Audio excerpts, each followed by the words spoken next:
Hi, I'm Greg Rice, previously of Double Fine Productions, though still working with them on Day of the Devs, as well as working with Sony Interactive Entertainment. And this is Game Maker's Notebook. Today I'm joined by the team at Furniture and Mattress, who made Arranger, a role-puzzling adventure. We're going to talk about how they came together and decided to make this project, storytelling and narrative editing in games, designing around unique puzzle mechanics, and the challenges of work from home and developing in the modern era. Please enjoy.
Hello, I'm Greg Rice here to talk about a really wonderful new game that just dropped from our friends at Furniture Mattress, which is a bit of a super group. So I'll go ahead and let them all introduce themselves here.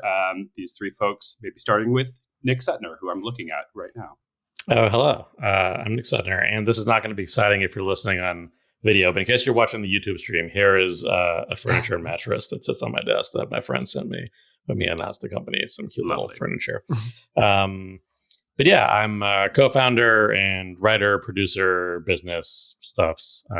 Yeah, nice to be with you, Greg. You too. How about you, David? Okay, I'm David Hellman.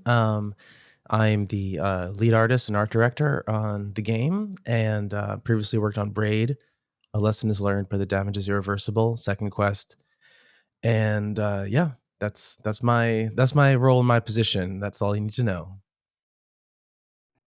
And last but not least, we have Nico. Yes, hello. I'm the last co-founder, the Argentinian co-founder. I'm the lead programmer and designer on Arranger. Awesome. Well, thanks for joining us, y'all. I know you all have pretty storied careers in games, have been around for a while. So I'd love to kick it off just talking a little bit about maybe some of your early memories in games and your career and how you guys all got together. Ooh, early memories. Early memories? So like how early how we far going? back? Yeah. That's true. Well, I've known you all for over a decade. So let me hear, like, when'd you get in the industry? How'd you start? And kind of what led you to here? Go for it, David. I remember playing the ET game as a little kid because my cousins had a my uncle and aunt had a electronics distribution company. I thought you were going to say they had like a metal detector and you dug it out of a landfill. No, I played the ET game and I was like, "This is my future." That was the one. This is a very hard game, yeah? I mean, any game would have been hard for me, I think, at the time. So I didn't have any content. And then they had Spider-Man, too. I remember climbing up the building. Yeah. And then I had a friend who had Super Mario Brothers, and I remember my mom coming to pick me up from their house, and the friend of my mom explaining to my mom, they're like contractors, they're like carpenters or something. Almost. Pretty close. Yeah. Yeah, see, that's why I think of you. I think of these early Nintendo games and how they must have influenced your thoughts about video games. Oh, that's good. They definitely did. And I feel like with the Ranger, there was some realization of some of those influence. I guess with Braid too, there was definitely some references there. But yeah, that's always in the background for me. Yeah, and Second Quest, obviously has a lot of ties to Zelda in those titles as well. Awesome. And what was the first game you worked on? Me? Well, I mean, I had some projects and prototypes in college, but Braid was my first real game that was released in 2008. Amazing. It came out. That was a special one. Yeah, huge fans, obviously. And Braid Anniversary Edition available now. Still available. Yeah. Still available while it's hot. Yeah. Not everyone launches not everyone launches like 2 games the same year, like with a couple of weeks of distance. That's like that's true. Yeah. You're a madman. Super cool. I agree. Awesome. How about you, Nico? What were kind of your early pathways into games? Oh man, I feel like I'm always like conscious about that, because especially around Nick and David, because I'm a bit younger, so my earliest memories is probably like very late in the actual like Tekken 7. But the first memory I have, I don't even know if this is the actual name, but it's Dr. Riptide or something like that. It's like a submarine. Do you guys remember? No. I can't remember. Might have the stumbled name. onto a good one here. I'm not sure if that's the name, but it was like a yellow submarine that you have to collect air or something like that. I remember being like super into it with my dad and my brother. So I think that's my first memory. Then of course I got into it, and it was like adventure games, like a lot of Monkey Island, Day of the Tentacle and stuff like that. And after, I think that was like the stage of my life where I was like sharing with my brother like all the gaming parts. But then when like he grew up, I didn't, and I keep like playing games, and I started to discover all the other stuff. So I feel like those were like my starting points for sure. Awesome. What would be your first game you worked on? I think I made several like little games for Android and stuff like that. The very first one that this is actually like I ever consider like finish in a lot of quotations was called Circular. There were like just 2 circles that you have to tap. It was like very silly, very like low budget kind of experience, but I felt very proud about it. Awesome. Very cool. And how about you, Nick? You've been around for a bit. Where'd we start?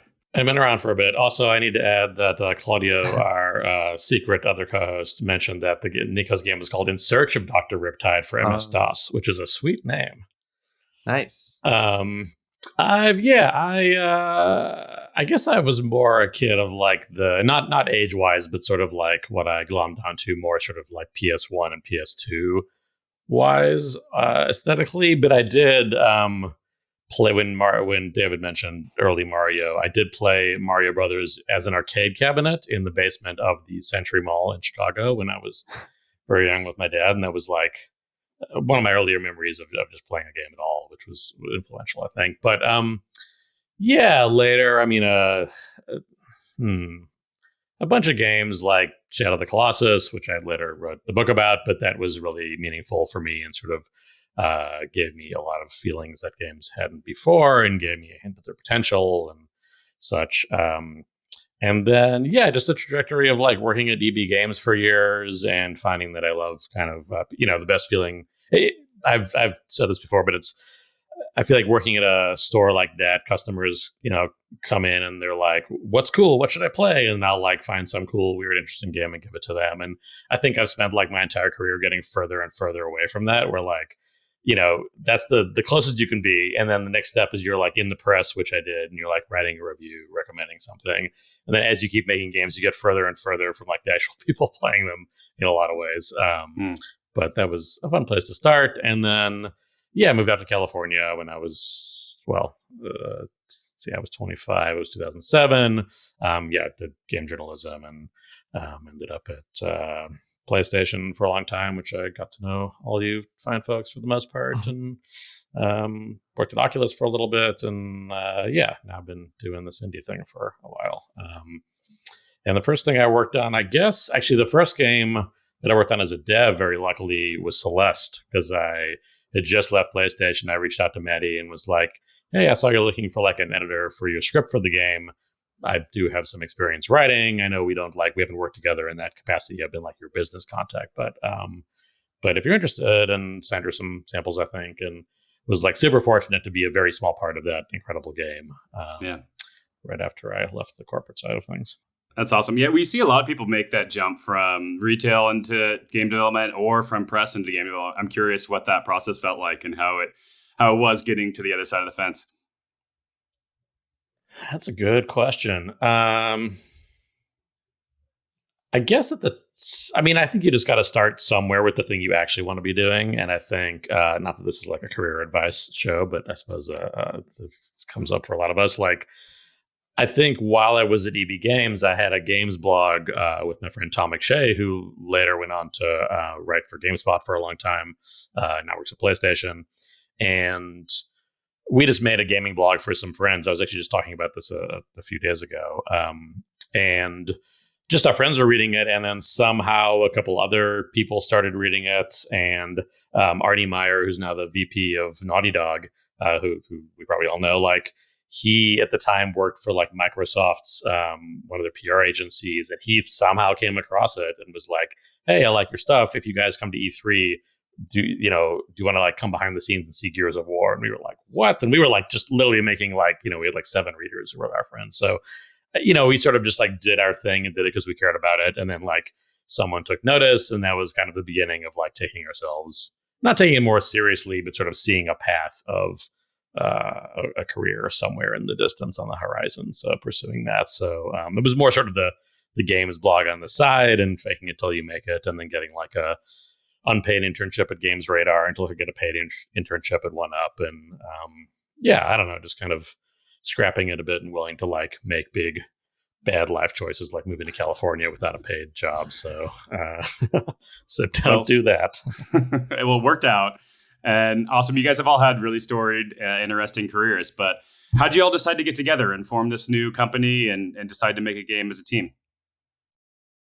Nico.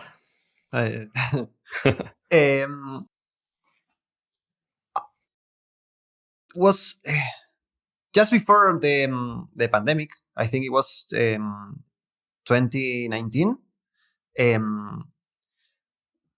I was at GDC with an experimental game in experimental gameplay workshop with Nico Sarintaris and Rupel, which are like 2 Argentinian friends.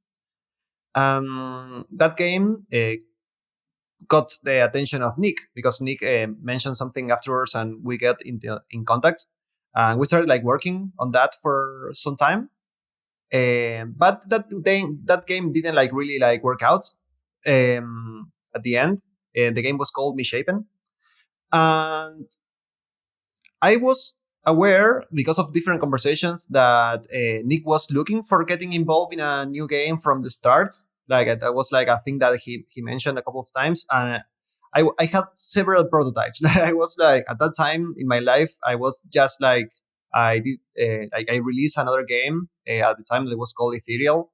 I was just like starting to see what I was going to do next. So I was working like a lot, like doing a lot of prototypes and stuff. And I had one in particular that I felt like I could never like fully achieve what I wanted alone. Like, I feel like that I had like this feeling that this game could, if it has these components, it could be a good game or whatever. Like, I had like that feeling, but I knew for sure that I wasn't able to provide those components by myself. So since Nick mentioned that, I I showed the prototype to him, and I think it was mostly because of like a vibe check, right? Like I don't know exactly what was like the actual reason why Nick has accepted to work with me, because I didn't have like enough credentials, I guess, at the time. So, but we had like this good vibe, and we started like talking about it.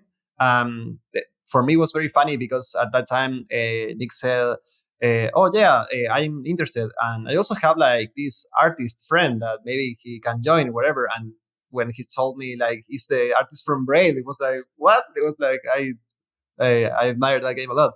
So we started like chatting, the three of us, and I think it was also uh,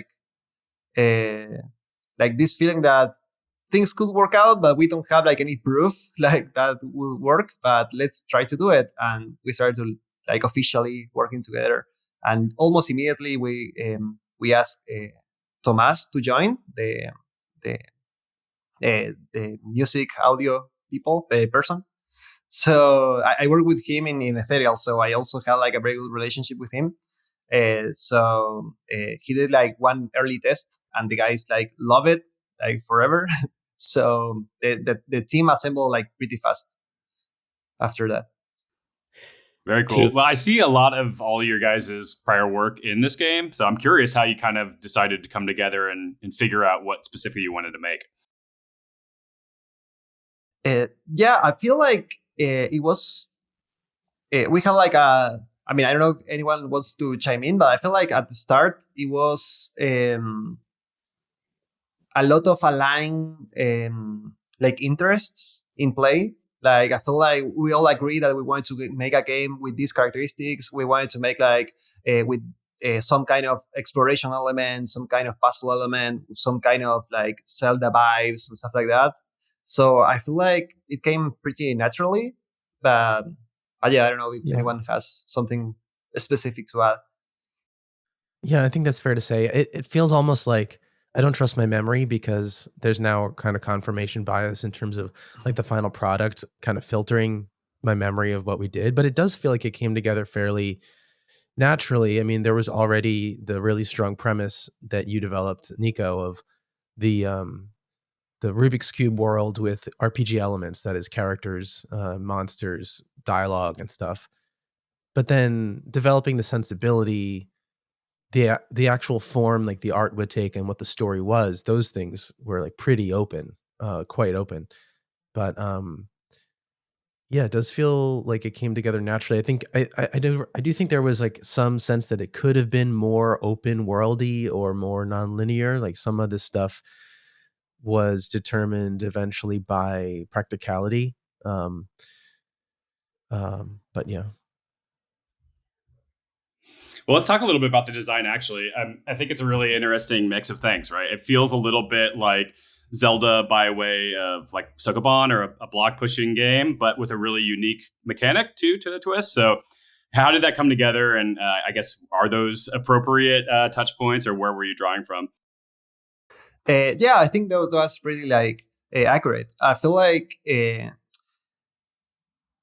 original like problem that I was trying to solve at the time, before like the RPG elements, was to I was playing with a Rubik's cube. Like I was trying to make like a kind of like a puzzle game with the Rubik's cube, but I always felt like, I mean, I like to try to show all the pieces of a puzzle on the screen at the same time. And the Rubik cube, since it's a cube, you can only see like one part of it. Like you are missing like at least two faces. So to solve that, I try to make the same logic, but in a flat 2D perspective. So that's how those like elements, like that basic mechanic appear. And in one of the prototypes, I added like characters. Like I had like one little guy, another guy, and when I moved, it looks like a persecution. Like how do you say, like a pursuit, that the character was chasing the other one, but it's actually like it was just a consequence of the two things like moving. It wasn't like anything like that I wanted to achieve. But when I saw that, it was funny to me, so I added some dialogue. So when it was moving, the other guy was saying like, stop chasing me or whatever until you get next to it. So that little interaction, I have like a GIF somewhere about it. I think it's still like a very funny like starting point. And after that, I started to actually like try to add more elements on top of that grid movement, because it feels like it was open enough for me to just put stuff there and be able to have the movement as a base, and then add a lot of like play elements on top of it. I think it also came from having some degree of confidence that we had the right, I mean, on top of like a vibe check and collaboration, confidence that we had the right mix of experience and skill sets and elements here to kind of build on Nico's core concept. And I think that felt pretty good really quickly, where Nico had this prototype that had like, obviously had sort of something funny about the movement. And also, David being very influenced from Zelda and fantasy worlds. And, as long as I've known David, it's like he's always sort of doodling like things in fantasy worlds and often Zelda inspired. And that was a really natural fit for the sort of fantasy vibes that Nico's prototype had already. There was like a mage in the town, and there was sort of implication, like light fantasy implications. And I had just worked on a game called Carto, which was also sort of a puzzle adventure game about shifting the world around with a different mechanics. So I think with all of that, it pretty quickly became clear. It's like, oh yeah, if we combine these things, that really is the thing that Nico is hoping this concept can be. It's like a clever gameplay mechanic, but wanting it to be in a bigger world with story and characters and adventure and fantasy. So I think it pretty naturally felt like a thing we all had some angle of interest into and some experience working on. And I think to an extent that also, like David said, we had to make adjustments and things for scope over time, I think, to really like find what the game really like wanted and needed to be. But I think that sort of like collaboration and pragmatism also is how we approached development in a lot of ways. And anything we didn't have expertise on our team to do, we really planned and budgeted for, and everything right from the get-go of like, we're going to need a porting partner and we're going to need PR support and all these other things. So in some ways, kind of a hopefully pragmatic plan.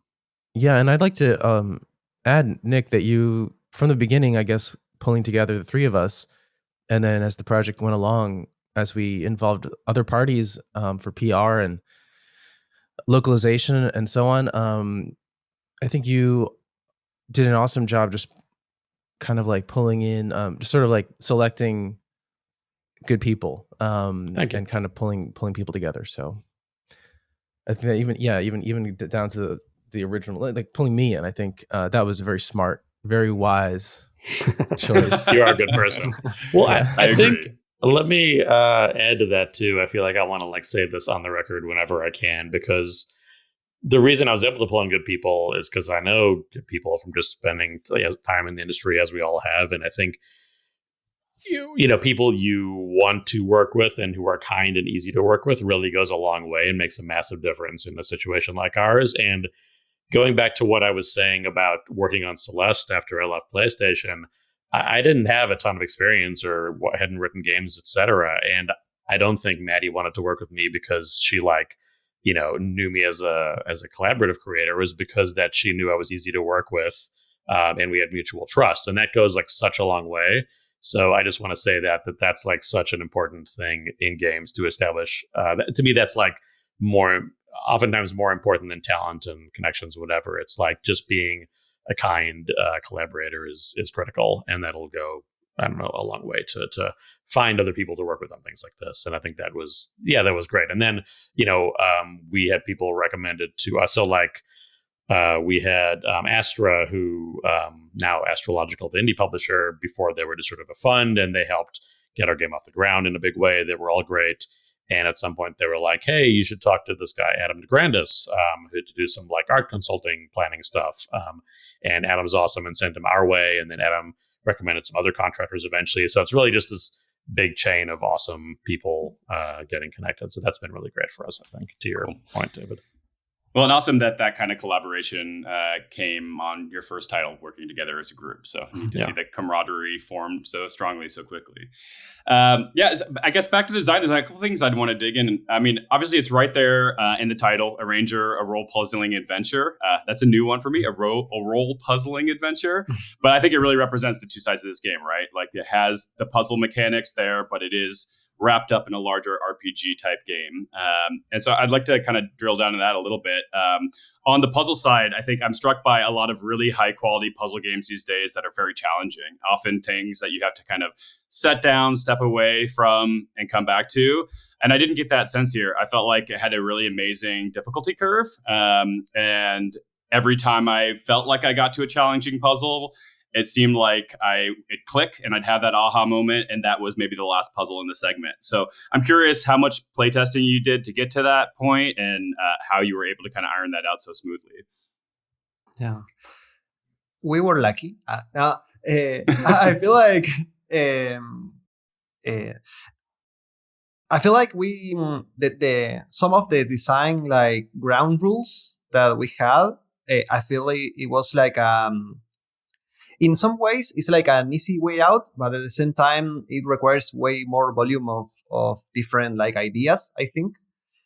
It's the fact that we only use a certain mechanic for a certain amount of time, like a short amount of time. So we always we got to stay on the honeymoon phase of the mechanic.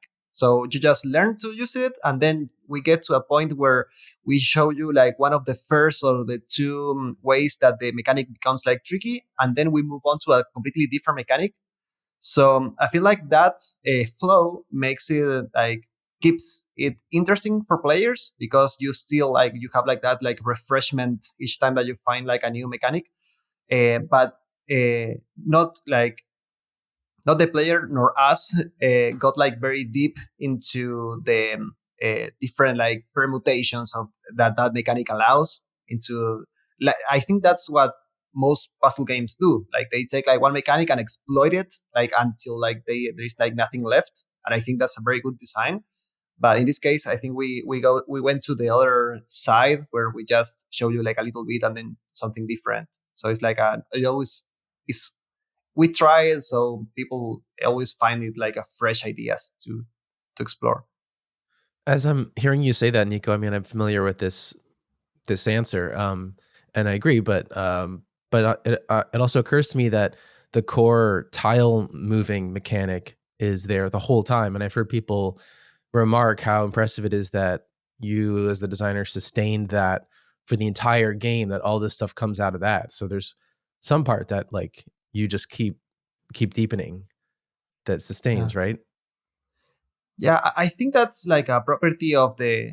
I don't know if open is the correct expression, but I feel like it's like when you play a game like Sable, for instance, that they have like this very sweet like traversal, like a movement, so you can move from one plane to another, and the game is not necessarily like just about that, but I feel like it has like a open enough a flow or way of movement that you can add different things afterwards. I feel like that's what we were lucky to find with the main mechanic. Like it's just like open enough that allows you to do all sorts of different things. But it's I don't know if at some point I personally don't consider that the mechanic gets like more complex, like the traversal becomes more complex. I feel like it's flat in that sense. The only thing that adds spikes in a way are like the different like little things that we are adding on top. But yeah, I think it's very interesting, and I think I this is something that I feel like I would love to hear from devs when I was like learning, is that I don't know, or I don't feel like it was something that we planned all along.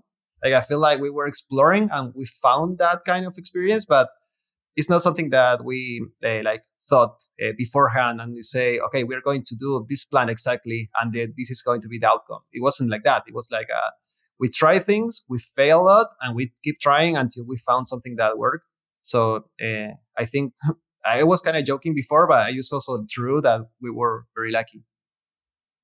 I think just to add too, I think going back to like you mentioning the name, Greg, I think this whole endeavor of trying to make a puzzle game that sort of disguised as a big adventure game, I think that also necessitates not making it too difficult and not really getting it like bogging you down any one particular branch of puzzles. And I think, we want people to be able to sort of keep moving and experience the story and feel like it's an adventure and not get sort of like caught up for too long in any one place. And I think also we use the term like breezy a lot, I think both in our marketing copy and just internally of sort of this tone we want it to feel like.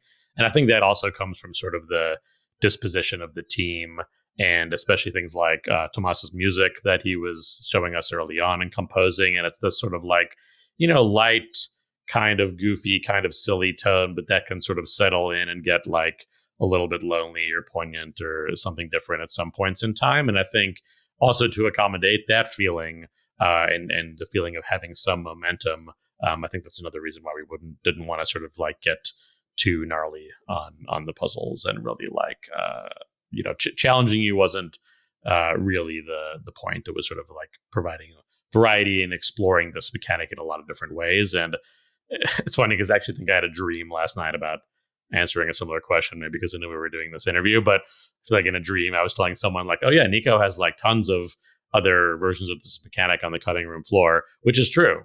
Nico came up with a ton of different versions of other mechanics we could add throughout the game, like several games worth of stuff, I think. And this is just what we narrowed it down to. But yeah. Yeah, I get the sense it was very well iterated on. I never felt lost. I always felt like if I was stuck on a puzzle, the answer was right there in front of me. And I was surprised that I could never get a puzzle into a situation where it became unsolvable. So it felt really natural in the way that things flowed. But I guess for the people who maybe didn't and might have more of a challenge getting through the game, it seems like there's a bunch of work that's gone into great accessibility features too. So I'd love to hear about how that came into play. Yeah, that's an interesting one because I think first of all, you're catching us at like a weird time, I think, where we're like just post launch. And thank you for rescheduling from last week, which would have been probably a very different like tone to this interview. But like the three of us haven't really spoken in a couple of days just because like David's been sick and we have different time zones and we've been busy launching this game. So like, we haven't spent a lot of time together since launch and we're still sort of reflecting on everything from, reviews to sales to these kind of things. And I think there's right now in the reception of the game, there's like an interesting thing where, which I feel like isn't necessarily true for most games, but a lot of people like that the game. I mean, this isn't quite the accessibility question, but we'll get there. A lot of people like that the game doesn't hold your hand and doesn't have a lot of other tutorials and sort of teaches you through the mechanics of the game. And then a couple of the reviews that don't like it, or they don't like it for that same reason. So it's not like, I don't know. I feel like some people like the same thing that other people really don't like about it. And can't please them all with that. Yeah, totally. But there's something interesting there about that sort of like difficulty curve. And I think it was very intentional from us. And then with things like accessibility options, it's a combination of things. It's like we, to the point of wanting people to be able to sort of have momentum and keep moving through the game and experience the narrative. Like, if you get stuck on a puzzle or it's annoying you or whatever, we just want to let people move forward. But then we recognize there's different types of gamers, whether it be, any sort of like visual or cognitive disability or just people who like don't want to get super hung up on the puzzles. Like we want to, as be accommodating as we can for the widest audience that we can, while sort of keeping the heart of our design. So that was important to us. It's interesting now too, because a lot of sort of folks online are like, well, we wish we could have a hint to the puzzles, not just skip them, which we wish that too. But in a game where there's a lot of like non-linear solutions, that's a really hard problem to solve that we spent a lot of time talking about. Nico spent a lot of time experimenting with. So this feels like kind of the best case scenario of what we could have done. But I don't know, Nico, if you have more thoughts there, because I know you've been thinking about this stuff too. Yeah, I mean, I feel like the same things that made the game what it is also like a. I don't know if it's like the full reason why other games don't do that, but I feel like it explains some of those reasons because there are a lot of like normal features for puzzle games that we really can't apply like in the exact same way on a ranger, because I don't know, like uh, reset a puzzle or clear one room like to the state that it was at the original moment. It's like, since you can connect the different rooms, like you can create situations that if you just reset one room, it could block you forever. So it's like simple things like that. Like people feel like there are obvious features that the game should have are actually like way harder than that we expected initially, I guess. And of course, like Nick said, like the hints, we will have to make like a custom hint system for each mechanic in order to get the expected result. So it's like, yeah, it's very tough. Awesome. Yeah, the other thing I really love and admire about the design is kind of a scope thing. I feel like the game, without getting too much into spoilers, has this kind of typical early Zelda structure of, it at some point opens up, gives you a bit of freedom to approach dungeons in a few different orders and kind of funnels you towards the kind of end game content. And there's a moment that I thought like could have gone into a, Link to the Past territory or Ocarina of Time, where suddenly the game opens up and there's 6 more dungeons and a whole other open world. And I was really glad to see it didn't. I felt like it had a really nice, concise runtime. It didn't overstay its welcome, and it was really digestible in its form. And I'm curious to see what kind of decisions went into kind of scoping the game.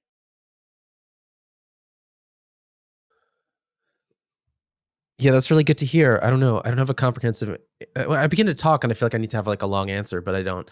I just wanted to say, yeah, we did of course talk about like how big the world should be, and like I mentioned, there was some idea that it could be bigger or more open, or there could be more optional content, and I think that stuff was kind of narrowed down a bit. So there's optional stuff that you can slow down and explore for greater challenge, but it is the story does pull you through a basic through line, which I think creates a satisfying experience. And it really is about like the sequenced puzzles and the encountering different characters and everything. Yeah, I don't know. It does feel like a natural size to me. Yeah, I think there's also like a sort of a point of diminishing returns, maybe, where I think this like game doesn't really get better in any measurable way with like more to do. For us at least, it's like this is kind of the game we wanted to make. And yeah, it's definitely like we started with a bigger plan with like some more towns and stuff in the game and sort of more spokes on the hub, as it were. But I think it ended up like, I think this, if we had done more towns, there would have been less connective tissue and less polish and that kind of thing. So I think we sort of like, made the most of the scope that we could, and with time and budget and everything too. Yeah. Very cool. Yeah. I feel like I don't know why I have like this like new mission in my life that is trying to be like as transparent as possible in the things that went wrong or the things that didn't work out the way that we expected. But I also feel like, I think it goes in the same direction as some of the answers, but I feel like we really wanted to make a bigger game. Like, it's just that it came out smaller because of different factors. Like, we decided on the process with things that we wanted to cut and stuff like that. So I feel like the size that the game ended up is, again, like a process of exploration, a process of making mistakes, a process of having to make hard goals. I feel like that's a very fun thing for me to fully understand now about game development. That is, I don't think, I have yet to experience if this is possible, but I don't think it's something that you can like decide 100% with 100% accuracy at the beginning. Like, it's always going to change a lot in the process. And I guess we had the the right criteria or something that allowed us to get to a point where the core experience or what we wanted to achieve didn't get lost in the process. But I feel like we had to make several like hard choices in the process. Nico's also in the middle of watching the Double Fine documentary, so Oh gosh, very topically relevant. You saw us go a lot of directions on that one. Yeah, so many feelings. Yeah, no, I get it. Yeah, no, I guess what I'm saying is it felt like it came out to a really nice length. It felt like I had the illusion of an open world to explore and an adventure to go on, but like I say, it didn't overstay its welcome in a way that I think a really challenging puzzle game could, if you let it. So it was great to see. But it also really did feel like a large connected world. So David, I'd love to hear a little bit about kind of creating the art for the world and how you were able to kind of make it feel like a living world with zones and areas to explore when so much of the game takes place on tiles. Yes, thank you. It was very exciting. I feel excited just beginning to speak about this because, I mean, we have a unique presentation style. Thinking about that, I'm thinking also about the scope of the world and giving the variety to each location and making it feel connected, which involves like creating landmarks that you can see from different places and all of that. But I guess the thing to start from is the unique presentation style, which which really I developed a solid year plus, year and a half after our green light. Basically, we had this is a story to tell maybe in more depth at some point, but we did explore 2.5D presentation for the early stage of development after our green light, and we're pretty excited about it. But it introduced so many complexities that we had to kind of like pull back from that and regroup, which for me was very challenging to like find my footing and have confidence that there was something unique and distinctive, which to me is critical. Like I just don't feel excited if I don't want to compete directly against like all the amazingly talented artists out there. I want to instead try to be different somehow. It's just more exciting to me, and it feels more like welcoming and more like an opportunity. So I was casting about for something unique, and I think I was still I was missing the parallax that results naturally from 2.5D just by virtue of having depth in the scene. And so I was thinking about how to reintroduce parallax with a 2D presentation, which you can do very well in like a side scroller like Braid. It's natural to have a background. You can have as many parallax layers as you like. But in an overhead view, it's not as natural to think about what those would be other than like cloud layers hovering or like how are you going to achieve that. So, but what I ended up doing was something kind of departing from like literal spatial depictions. This is the kind of thing that's hard to talk about. People may kind of find that they don't know what I'm talking about, but basically it's a collage format where you've got the grid as the first compositional element, and Nico made the grid. And often I found the grid itself very inspiring as a compositional element. Like the first thing I have to do is surround the grid spatially, create a nice shape and everything, and enhance perception of the grid shape for the player. But there's some scenery immediately surrounding the grid, which is like are like examples of scenery. Like here's a tree or a house, and it's just like the thing that would catch your attention perceptually if you were in this space. But then rather than repeat these things to the point that they become numbing and you stop noticing them, like just have a dozen trees going out to the edge of the screen.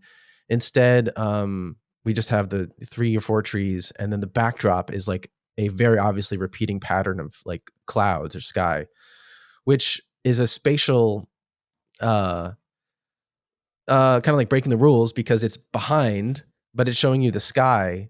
So we're kind of like, to me, that was just exciting, just to like be doing something kind of weird like that. And then having kind of broken the rules there, the other thing I did was put in comic illustrations, which we call shards, that can depict the world from any viewpoint. So we can show horizon views, close-ups of things.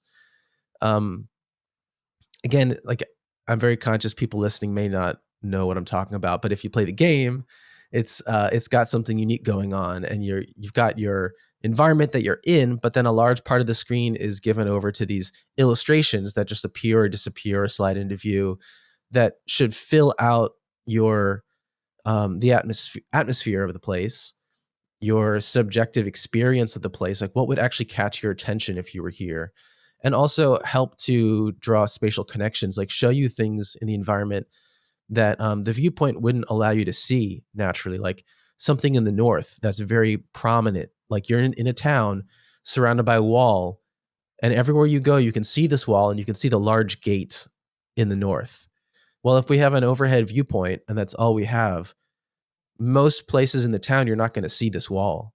It's sort of at the periphery of the scene. But using these viewpoint shards, we can insert various views of the wall that show you looking up at it, give you a sense of scale of like being confined and other things like that, or show that gate in the north from different distances and different vantage points, which could kind of affect your actually one thing that like always stuck in my head was when I read The Castle by Kafka as like whatever, angsty 20 something. I love the descriptions of the castle, which he never goes to the castle, but he's always trying. And from different times of day, he has different views of the castle, and it has different aspects, different moods. Like, oh, it looks very imperious and frightening, or now it looks kind of modest, humble, and awkward, or something. And so that actually was an idea that comes into play in this game, in particular with our central landmark, which is the Hold, which is a large monument in the middle of the world, which you see from different places. And that's the best example of this idea of like showing a thing that would not be naturally within the viewpoint offered by the game, but because we can break out of that, we show it from different viewpoints, and you kind of have a different feeling about it depending on where in the world you're seeing it from, because of the atmosphere or the viewing angle and stuff. So it was just kind of it created a lot of challenges for me, which were very motivating, but create a lot of expressive possibilities too. So hopefully people like can derive a lot of enjoyment from those sorts of things too. Yeah, I really like the shards you're talking about. They really helped kind of fill in some environmental storytelling, and there's a lot of them. Did you find that your work in comics really helped with the kind of production capabilities behind cranking all those out?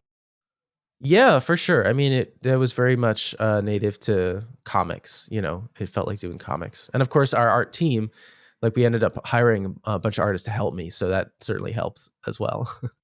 Awesome. Nick, I'm curious with those. I was really found it striking that none of them were had text written to them. And what was the decision there? Was that a challenge to try and stay away from them and keep the text in world? That's a good question. Hadn't we? In fact, I think we never even considered putting text in there. I think because I think there's an interesting sort of like I was just thinking while David was explaining that about the sort of the idea of constraints and breaking them. And I think we have these natural constraints because of, I mean, I'm restating what David said a little bit, but we have this camera perspective. You can only do and show certain things, and having the shards allows us to be expressive and show things that wouldn't naturally fit in the viewpoint, or even that big central monument David mentioned called the Hold in the middle of the world. If we didn't have the shards or a way to show it, it's like, it'd be awkward. You have to sort of get right up next to it and show it from top down or something. So that sort of let us make exceptions to the constraints we had established, which I think are really important to like getting things done.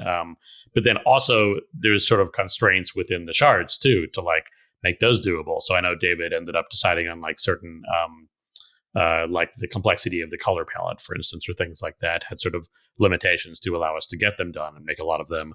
And I think in the same way, probably, yeah, I think if we had talked about it, and again, I don't remember us talking about it, someone else can correct me if I'm wrong, but I think adding text to that, probably we would have been like, oh no, text is delivered sort of in the game through characters and through dialogue, but those cutscenes, you know, in some ways are sort of or whether they're in the background or as cutscenes, it's a place to sort of express things more visually and more visual storytelling, and to specifically show things that you can express through text. Well, I was glad to see you made that decision. And, I think a lot of indie games specifically, are very heavy on text. And that's something I didn't get the sense here. I mean, it feels strange in the first place to be talking about narrative in a puzzle game. That's not a genre you think is really well known for narrative. But I think in general, a lot of indie narrative-focused games are very, very wordy. And not only in the lack of text in the comic panels, but also in the game. I thought everything was really succinct and tight. So I'm curious what your process is for keeping that pace moving, keeping things feel like they're on track. Thank you. Yeah. And David, did you want to add something to before? Oh, I could add something to the previous question, which was Go ahead. to do with the lack of text in the shards. I think when, as we were developing this presentation format, we had to kind of figure out the rules and what would be, what rules we were going to adhere to and how these things would function. And because the shards are, most of the time they are always present, like they function just like scenery elements. They're always there wherever they live. When you go there, they're there. There are some that appear and disappear as you move through the space, which are a little different. But overall, there's a kind of timelessness to them. Like they're always present when you're nearby. So text, this is kind of a Scott McCloud understanding comics sort of thing. But like once you introduce text, you introduce a concept of time, because the text has a certain duration and occurs as a moment in time.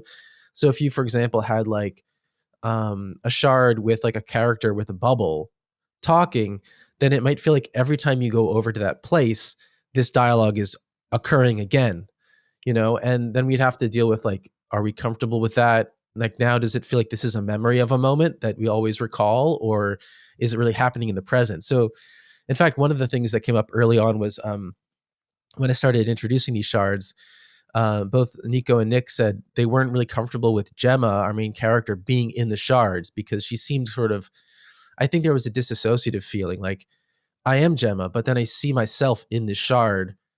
And, correct me if I'm showing both on screen at the same time. Both at the same time. On the grid and also in a shard, yeah. Right.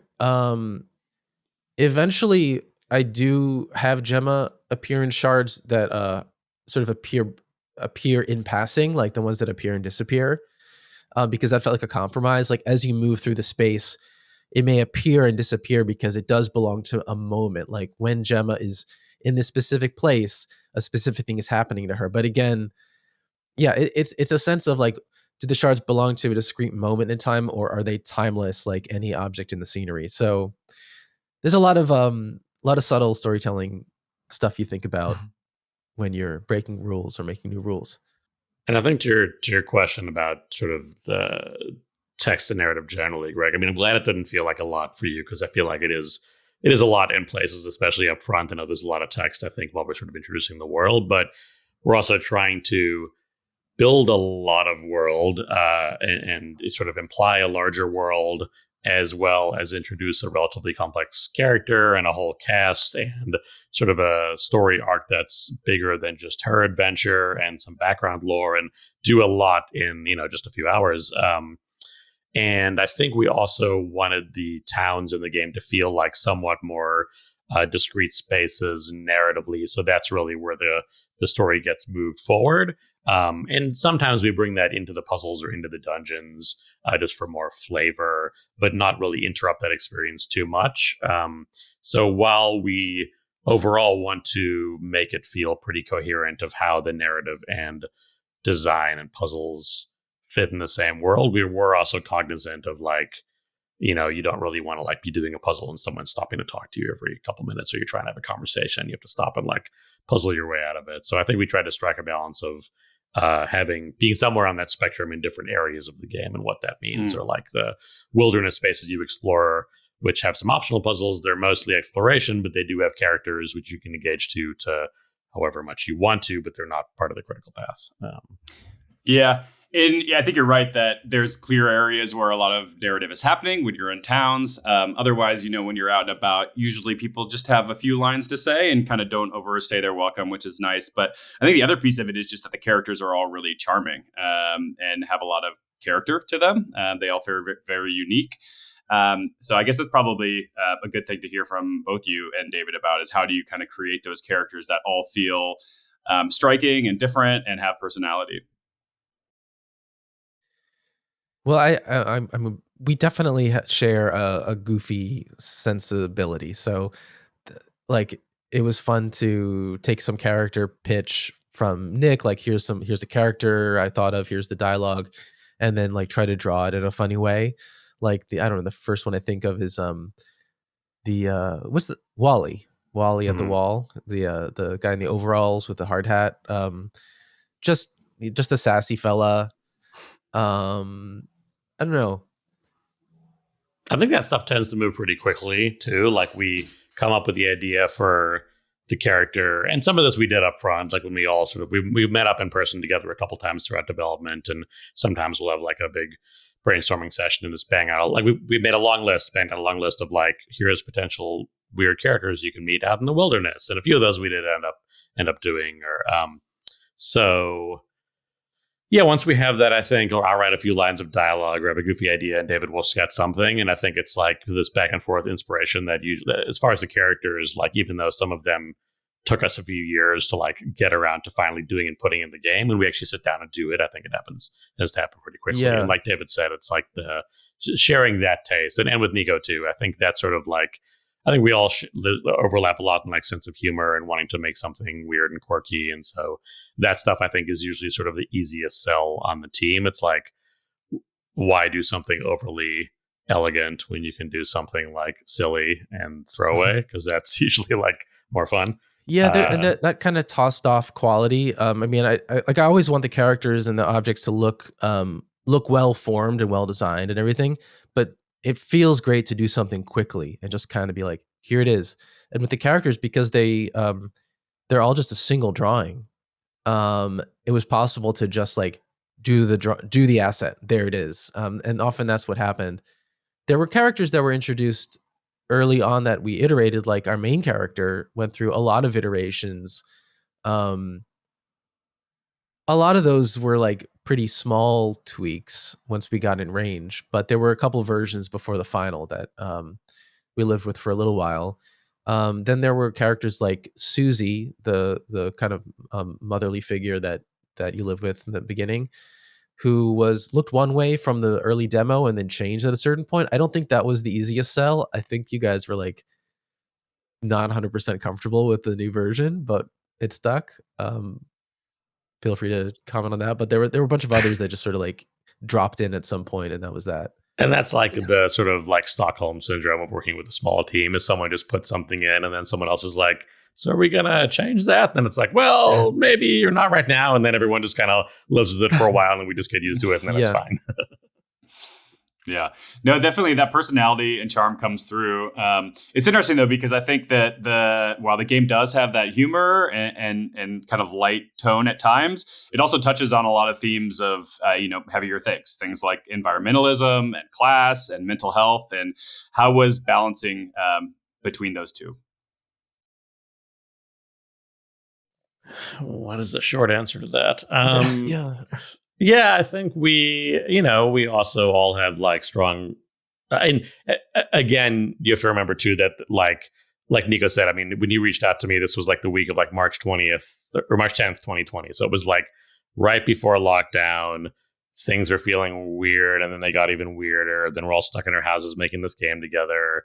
The world's not in a great place then or now. And so, we all have, I think, a lot of different perspectives and opinions and politics, and we want to sort of like, inject a lot of our feelings and worldviews in this game, but not necessarily foreground it to the extent of like just feeling also like a fun and breezy adventure about like a lovable character and having goofy humor and allowing for that. So there are a lot of other themes and things we wanted to express in the game, especially as it relates to to Gemma and the people she meets out in the world. And I think it's really nice now seeing some people pick up on that as they play the game. And actually, there's a lot more going on here. And there's all these other themes and this like anti-capitalist themes and all these things that I think we just care deeply about as individuals. And I think the sort of simplicity in which it's expressed in the game can sometimes, like, just by being simple, can feel preachy. But I think we didn't intend it that way, really. It's more like just meant to be values that sit alongside this characterful hero's journey. But it is an interesting balance, and it's something where we probably it's disproportionate, where we spend like so much time talking about that stuff over a long period of time, and it's like it's a lot of it's more subtle in the game, but I think we're happy with how that turned out, and it's like nice to see that some people are picking up on that, but that's not something that really punches you in the face if you just sort of want to engage with like the lighter side of the story. I don't know. I'm still kind of reflecting on that, but Yeah. What do you guys think? Yeah, I feel like I should let Nico. Well, I'll just finish since I started talking. I guess I'm like up at bat, but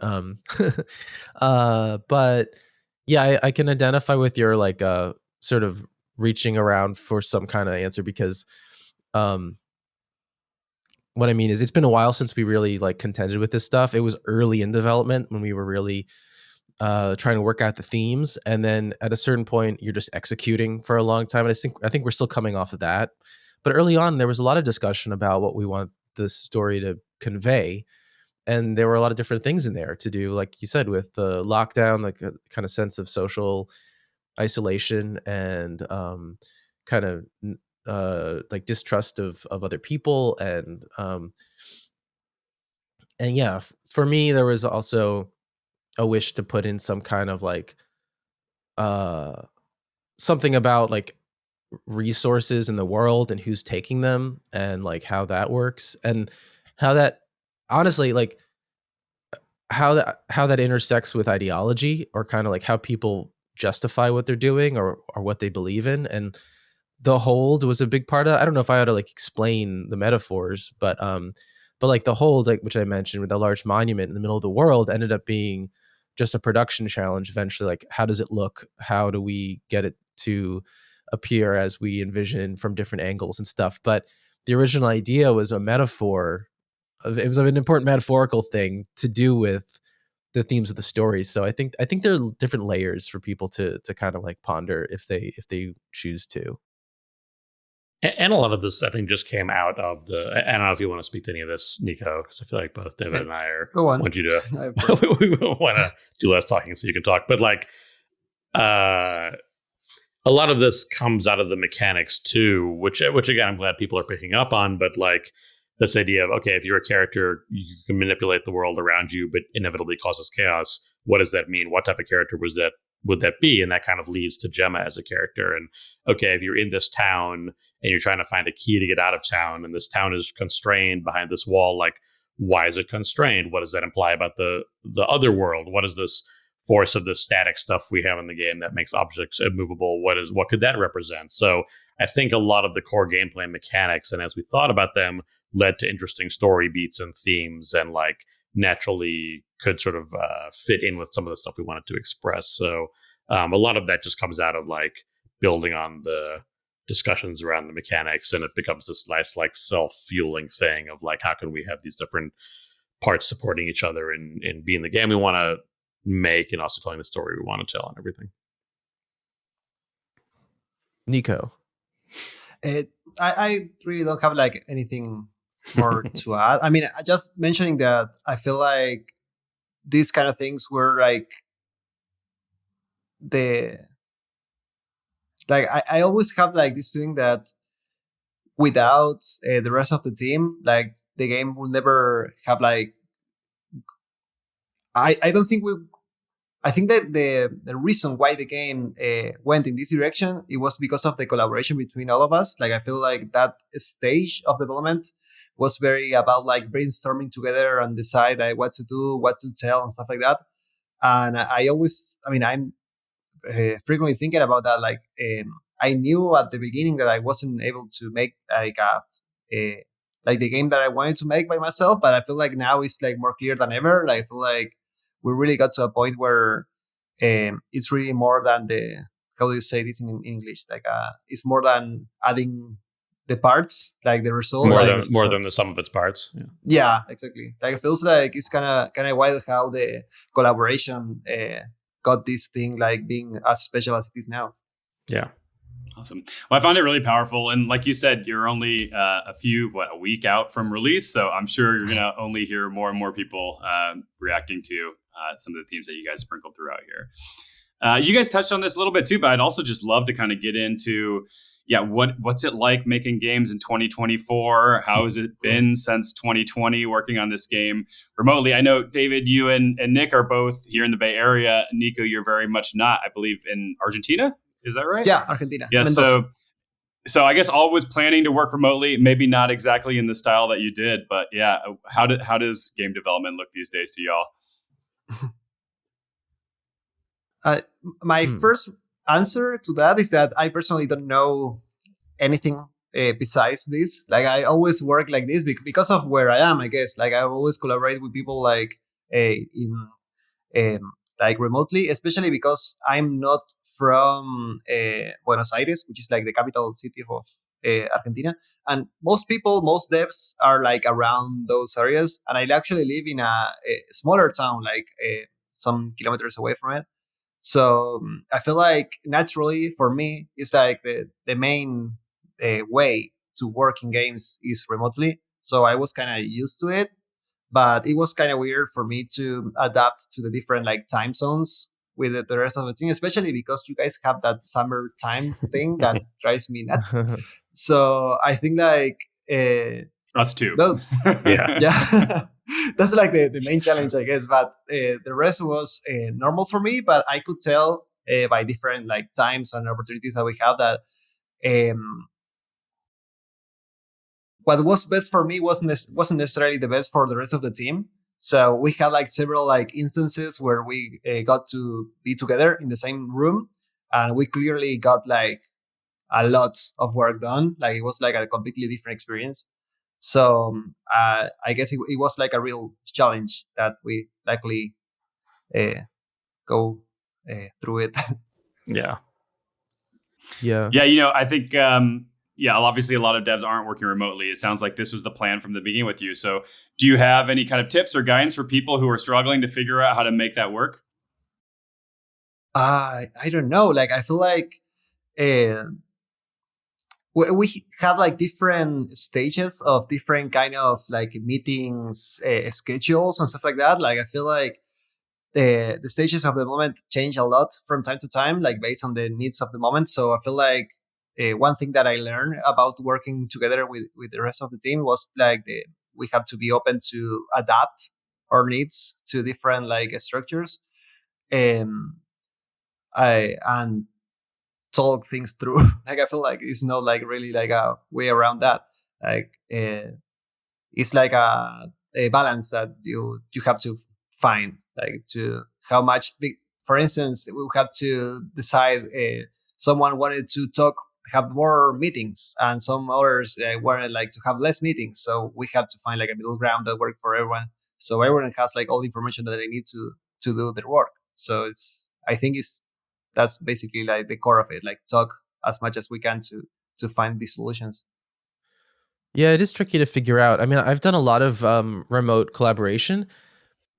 In multiple cases before, it was kind of with one key collaborator with whom I would have like a lot of video calls. So we'd just be kind of hanging out a lot, like ambiently while working, for example, which worked pretty well for me. So I think remote work can be great. And I think we did a pretty good job, but I think there are innate challenges. Like for my part, the Slack environment is tough after a while. So like I really loved when we could get together. Often Nick and I being both in the Bay Area could get together, or when the whole team could, more rarely. But yeah, I don't know. I think remote work opens a lot of opportunities. Of course, we can collaborate being in different parts of the globe, so that's wonderful. But I definitely. I mean, some people say they don't miss going into the office and that kind of thing, and I think having freedom is great. for a lot of people, that's a good thing. But I do think there's a virtue to like being in person, or at least like using the most broadband communication format available for a lot of things, because it's just more human. It's better in a lot of ways. I feel you.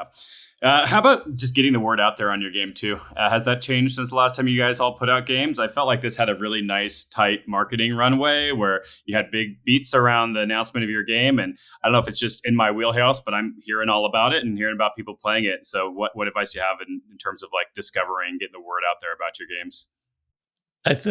Firstly, I think huge like appreciation and props to Pop Agenda, who we work with, who handle all of our PR and marketing and release management. And so, so they really were like executing on all this stuff. And I think it's one thing for us to sort of plan it and try to come up with ideas, but they really help with that and get codes out to press and just everything we wouldn't have been able to do. And I think on top of that, like, I have a background working for platforms and working at publishers, and I don't know, I have some sense, I think, of at least the possibility space of how these things can go. And then there was also the reality of like, when could we be ready to show the game, and when we show it, can we sort of see the light at the end of the tunnel when we can actually finish it, to be confident about like what year are we announcing it for. And so all these questions that I think sort of ended up thankfully coming together where we were sort of in a good position to be able to announce the game. I think in January we did it, and then Nintendo Direct, which was great and sort of felt good spiritually for the sort of Zelda connections. I think